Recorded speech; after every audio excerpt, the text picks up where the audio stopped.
r/AskReddit. Introverts. How did you meet your girlfriend? At a garage sale. Well, technically my mom's garage sale.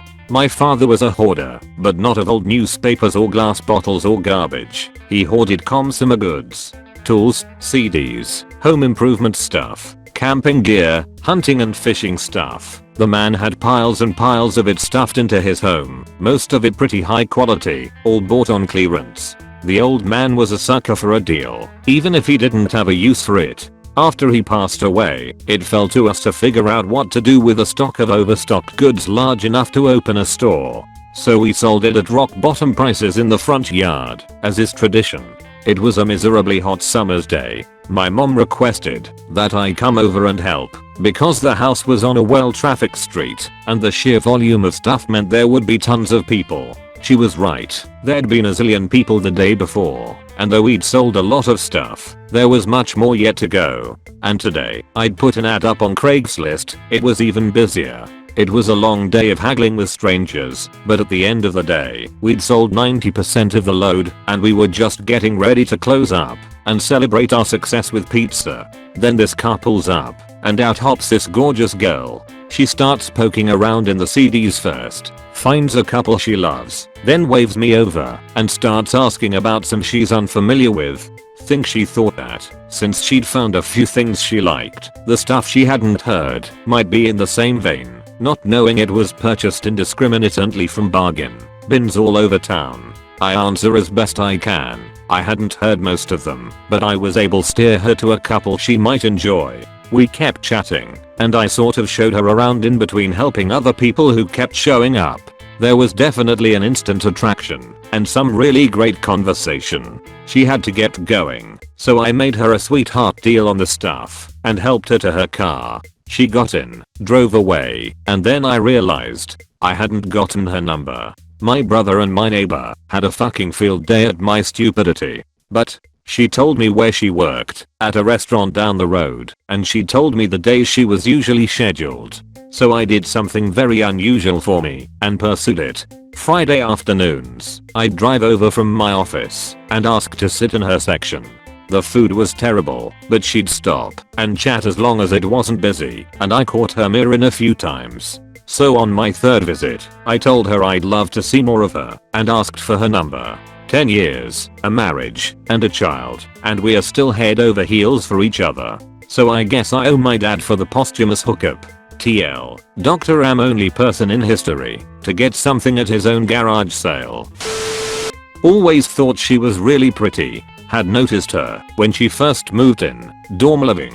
She was a year under me. She had a boyfriend all through her freshman year, and I'm not one to try and mess with that. After that year, my sophomore year, I moved out and went to live in an apartment with some friends. Me and my best friend at the school at the time were pretty introverted, and we were worried we wouldn't meet people anymore, since we both moved out to separate apartments, and one of the main perks of dorm living was being around hundreds of other people your age within 100 feet at all times. So we made a pact to go and visit our old dorm at least once a week to try and meet new people and stay in contact with the underclassmen we had met thus far. She still lived in a dorm, but had moved across the street to a different dorm that was all girls. One time, early August, so beginning of the school year, we went to visit our old dorm around 7 PM. We found some friends from last year there, including her. I didn't know her up until that point, just that she was extremely pretty in her name.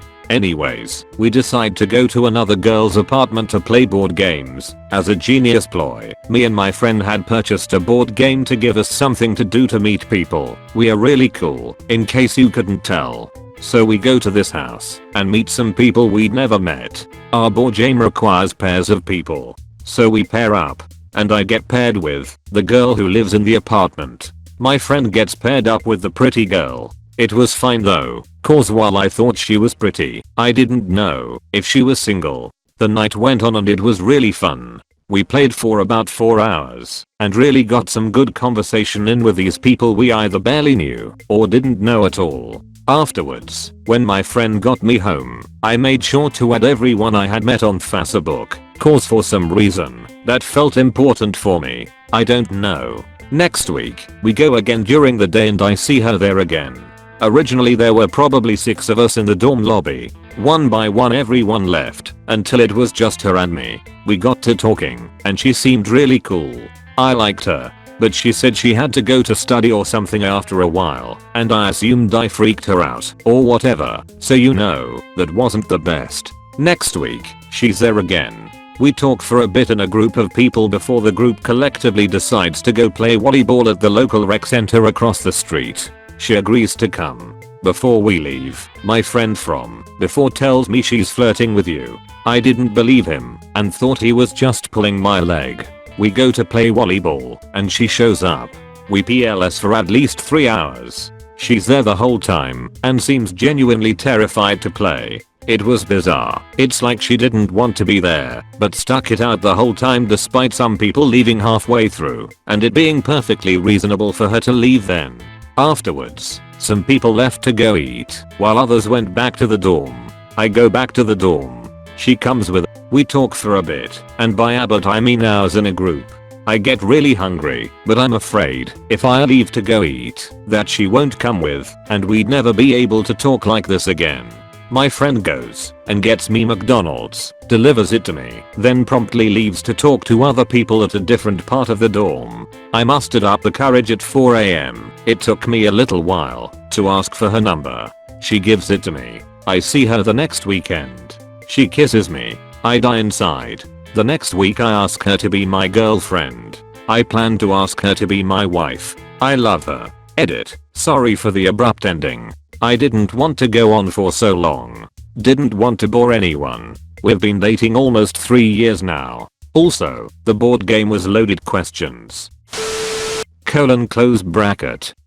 This is how I got my first boyfriend. He misunderstood something I said and thought I was asking him out. He said yes, and he was super excited about it, and I didn't have the heart to say no after that. Nice guy but very overweight with some pretty shocking self-esteem issues. We lasted 8 months. Edit. Wow. This got a lot of attention. My inbox is flooded with questions and comments and some of them occur more than once, so I'll address them here. First off, I did this when I was 15.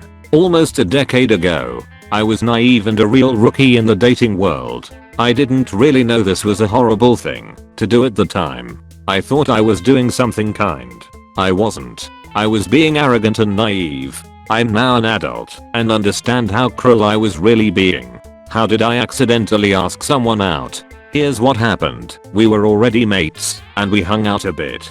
I mistakenly asked him out when we were gaming together, and I was quoting a friend who had recently got into a relationship. I can't remember my exact words, but they went a bit like, and she was like, "Do you want to go out with me?" And he paused the game, turned to me, and said yes. Oh my god, yes. I've been into you for ages, and oh my god, I didn't think you liked me back. And wow, I can't believe I have a girlfriend. Or something to that extent. He went on like that for a good 10 minutes. Yeah, you get the idea. Gosh, he was so excited and so happy. I was too weak to dash his hopes on the spot like that. No, we didn't have sex. Like I said, I was only 15. Unfortunately, no chemistry ever arose that wasn't completely one-sided.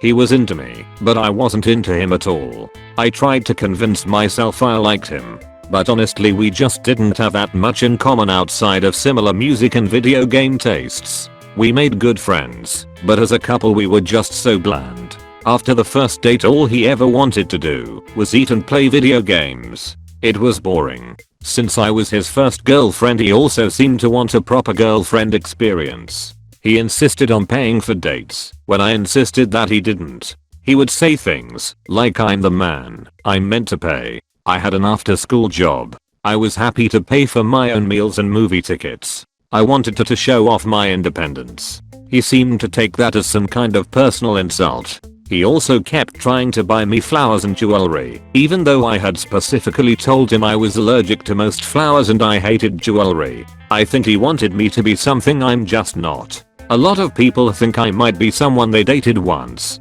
I'm confident I'm not. But if you are worried, this happened in New Zealand and the guy in question is currently married. A few people think I'm Satan. There is no pretending my actions were remotely acceptable. I have no real justification for doing this to someone. No guy deserves this.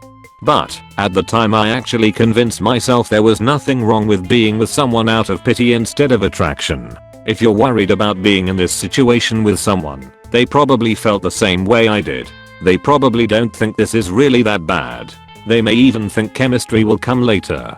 So if you choose to talk to your so, bear those things in mind. It took a sudden blow of self-awareness for me to shock myself into realizing that what I was doing wasn't okay. Why did I wait 8 months? It took 8 months for me to have my epiphany and realize I was doing something wrong to both of us, but especially him.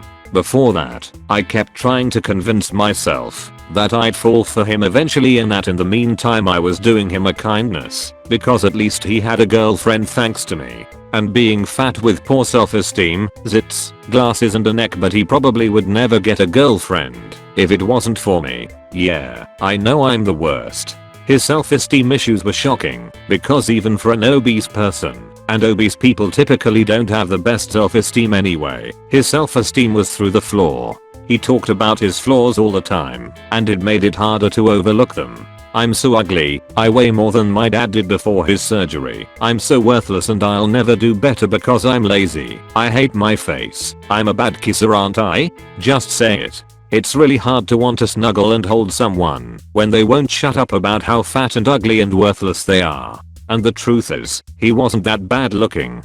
With a bit of weight loss and a decent haircut and shave he would have been quite handsome. He looked quite sharp in a dinner jacket. His self-esteem wasn't nearly as low as it should have been. Introverted girl here. Dating extroverted boy. Met on Plenty of Fish dating website. He looked cute in his pictures and his profile was uber dorky with a million emoticons and exclamation points. We agreed to meet at a burger joint for dinner. I got there first in jeans and a tank top, and I was seated next to a window with a view of the front door. I chose not to wear makeup in my profile pictures and opted out of it for this date because I didn't want to be one of those girls who tries to look flawless all the time. Plus, it was a freaking hot day in June and I didn't want to sweat through my makeup. Anyway, I texted him to let him know I got a table, and then I see this giant, tall dude in black slacks with a long-sleeved black button down and freaking Goku hair walk up to the door. He stood by the door and opened it for anyone who walked up, obviously wanting to hold the door open for me. He was sweating like crazy and he clearly hadn't gotten my text, but I wasn't 100% sure it was him, so I didn't want to walk up to him. A minute or two passed of him opening the door when he looked at his phone and he had finally seen my text. He walked inside and I flagged him over. I already thought he was adorable because of the fact that he was slightly overdressed and trying to be a gentleman. We talked about all sorts of things. I found him very attractive. Our food arrived and he sent the fries back because he said they weren't fresh. This was a red flag for me because I was raised to just shut up and deal with it unless it was raw or had bugs in it.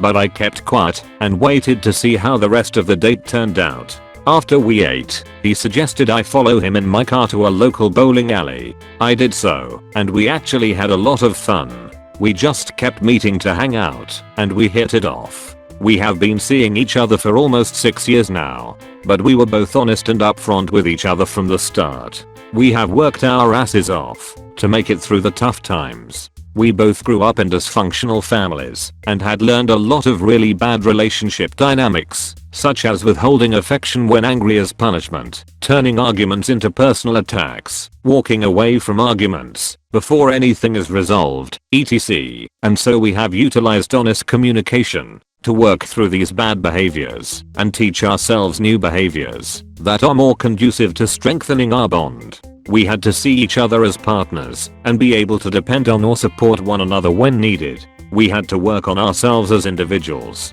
to be the best partner we could be for the other. We had to learn to compromise for the sake of everyone's happiness.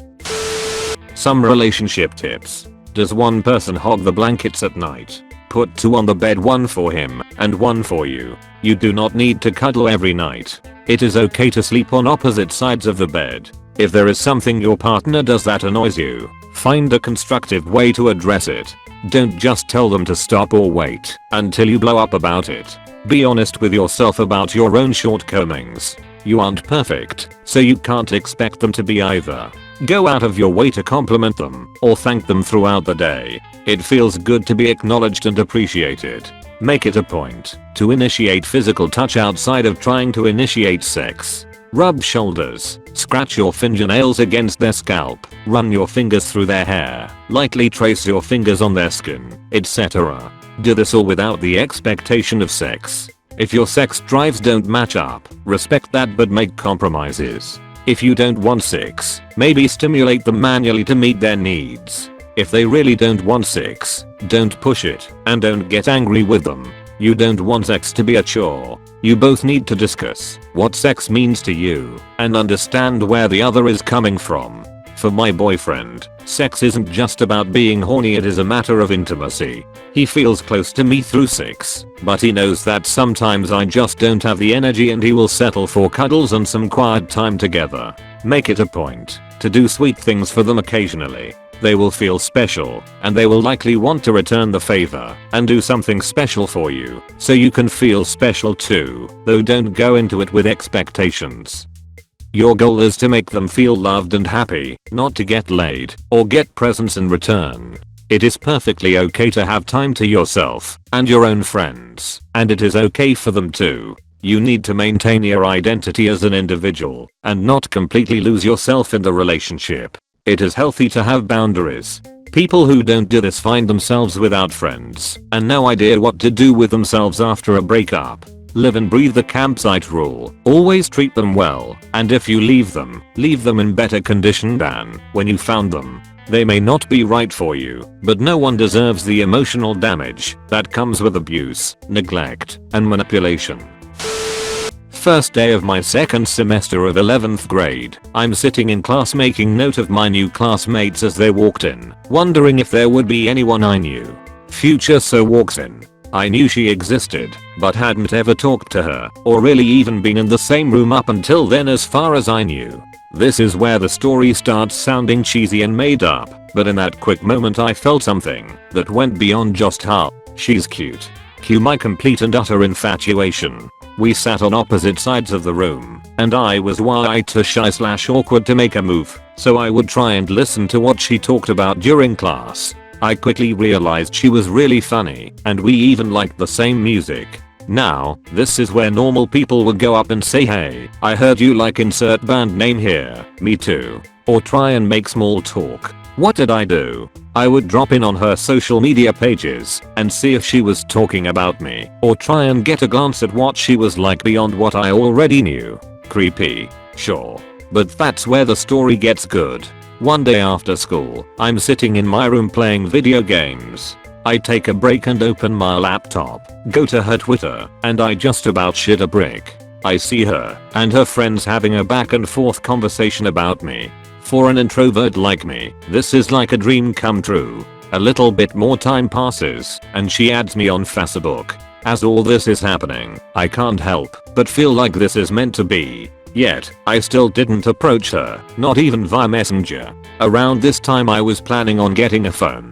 After doing so, I shared this news on my Facebook feed and casually suggested people should send me their numbers so I can add them. Not long after, Future So sends me her number, and while I'm freaking out on the outside, I reply with a okay lol. However, I was still really nervous. Until one day her friend texts me asking about Future So. She tells me more about her, and that I really should talk to her. And for the first time in my life, I made the first move and texted her.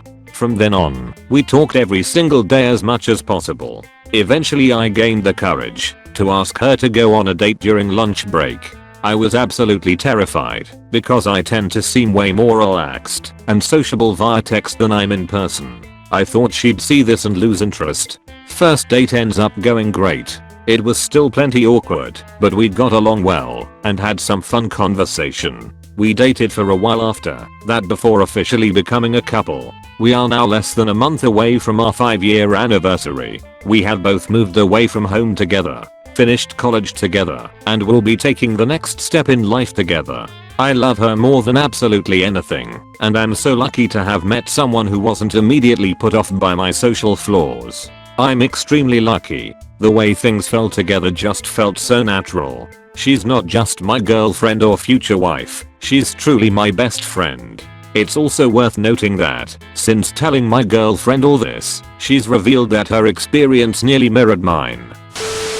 Ultimate wingman at a friend's wedding. Post-college, I was literally living in my parents' basement. But two of my best friends from college are nearby and are getting married soon, so I have something to distract me from existential/financial despair. Cool. One night, the bride invites me over to talk about who is going to be part of the bridal party and also play board games. I get to be a groomsman. Oh, and is it okay if one of her bridesmaids is at board game night to hang out?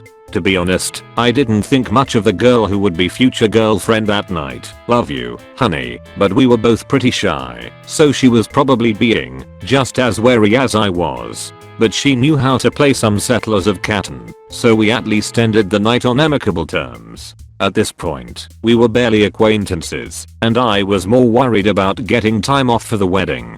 Fast forward several months. Bride friend had opted to rent out a cute little bed and breakfast place near her hometown, which had a hall/barn to host the reception and a big enough patio to host an outdoor wedding. The bridal party would get to sleep in the bed/breakfast, no actual breakfast served, unfortunately, after the wedding reception, and would clean up the decorations before leaving the next day. And so, future girlfriend and I were stuck in the same space for nearly 25 hours together. To help break the ice, I tried practicing a magic trick. Curious future girlfriend volunteered, and I magically read what card she drew from her mind, and also the pattern of dots on the back of my marked deck. But I guess my presentation was impressive enough that she demanded I repeat the trick on a fellow bridesmaid and a fellow groomsman. I found myself intrigued as hell by this energetic girl, who was completely different from the quiet gamer who traded all her sheep to the bride, and definitely liking her more and more. The wedding and the reception were a blur of dancing, drinking, and decorating the getaway vehicle, but I do recall dancing with her at least once. I think I even approached her for it. She told me later that she had hoped to dance with me more, but I had been summoned for my car decorating duties. Now, all day long one of the groomsmen, let's call him Martin, has been talking about the bridesmaids and how he was really hoping to get lucky with one of them. Martin being Martin, I just half listened and responded vaguely when asked which girl I liked. But that wasn't good enough for Martin. He wanted all his buddies to get lucky too. There's a lot I'm forgetting about that wedding and all of Martin's antics I'm sure, but I'll never forget what he did for me the morning after. So the next day, we are all cleaning up our messes, and Martin pulls me aside and asks if I've made any moves yet. I told him I had my eye on one of the bridesmaids, but I didn't think anything would come of it. And he says this: "Here's what we are going to do. Here's some paper and my pen. Write down your phone number. Just do it. Now you can give it to her however makes you comfortable, but you gotta do it before she leaves." Noises of protest from me. Dude, you can do it. I believe in you. Just go out there and give her your number. Still unsure, but somehow committed to Martin's plan all the same. I fold up that little scrap of paper and stuff it under my watch strap. Everyone is almost done cleaning, so we start convening in the bed/breakfast for the send-off. I don't see her anywhere and nervously fidget with my watch while keeping an eye on the door. And then there she is. Me. Hey. Hi there. Her. Hi. What's up? Me. Well. Notices she's holding my boutonniere. Hey, is that my flower thing? Can I have that back? Oh, sure. Me. Stops her with a flourish of my hands. Both hands empty, nothing up my sleeves. Whip the folded phone number out from under my watch and hold it out for her. "I'll trade you." That was 5 years ago. At this very moment she's sleeping in my arms, in our shared apartment. When I have enough saved up, I'll produce a ring for her too. Was on a Europe trip with my school and a bunch of other schools were there as well. So on the second day my group of friends starts waving at a girl from another school. She starts waving back and we start doing stupid shitload or dabbing and sending out air fives. At some point we both realize we are the only two still waving and doing dumb stuff at each other. So we smile a little bit and stop doing dumb stuff. My friends and I dub her meme friend and hope to bump into her again before we leave Europe. Later that night, all the groups from my school district end up at a convenience store and I see her again. She's so cute and I decide I should talk to her. So I introduce her to my friends to keep it casual and we exchange Snapchat and Instagram. We all walk back to the hotel and go to sleep. We get on a train to the Netherlands and don't see her for a bit. We bump into her at the hotel in Apeldoorn and play some pool in the hotel's lounges. We end up chatting and I realize how much we have in common before we both go to bed. My friends immediately say I like her and I flat out deny it. But the next day I tell them the truth that I have fallen and I have fallen hard. My school district, which includes her school, go to Amsterdam for the day and when we come back to the hotel that night, she hangs around in my friend's room. Now all my friends are girls and told me what to do and how not to be so nervous. I promised them I would tell her I liked her that night. So when she walked in I panicked a bit, but I called down and forth through the night. I hadn't told her and my friends were starting to get mad because it was almost time for room check-ins and I had not said anything to her about that. But we notice the time and the girl I like and I both leave. As I walk her back to her room I awkwardly stutter, "Hey, you're really cute today," to which she replies with a simple thank you and I continue with, "I wanted to tell you I like you, but I think it might be weird if I say that now." She just says oh and then I freak out and end up saying goodnight. I see her the next morning and apologize, but she says she's glad I said it because she likes me too. I'm so happy that when we hug I almost lose my shit. We hang out more and grow closer on the trip. I learn she's never kissed anyone or had a relationship with anyone and she learns I've had some bad luck in those areas and I'm hoping that we work out. We end up alone in my hotel room and it's very flirty. Her and I are cuddled up and watching Netflix when she suddenly turns around and starts play fighting with me. Since I'm fairly scrawny she lets me win to feel good, but I don't even care about that. I'm semi-standing whilst she lays on the bed and we are staring at each other and I kiss her for the first time. She tells me it's amazing and I felt it too. We talk a lot more and the last night before we leave, the two of us sneak out and hang around the outside of the hotel on Paris. It's on enough of a hill that you can see why it's called the City of Lights. We talk for a bit, but we mostly just lean on each other before kissing a couple times and heading back to our beds. We talk some more before we get on different planes, but she says we have to meet up once we get back to Canada. I agree and suggest May 22nd, a holiday Monday for most of us, and she agrees. We hung out once before then, and it went very well. Now she isn't my girlfriend yet, but her friend told me that she wants me to ask her today if she will be. So I'm really hoping that she says yes when I ask her. Thank you so much for watching. Please like and subscribe the channel.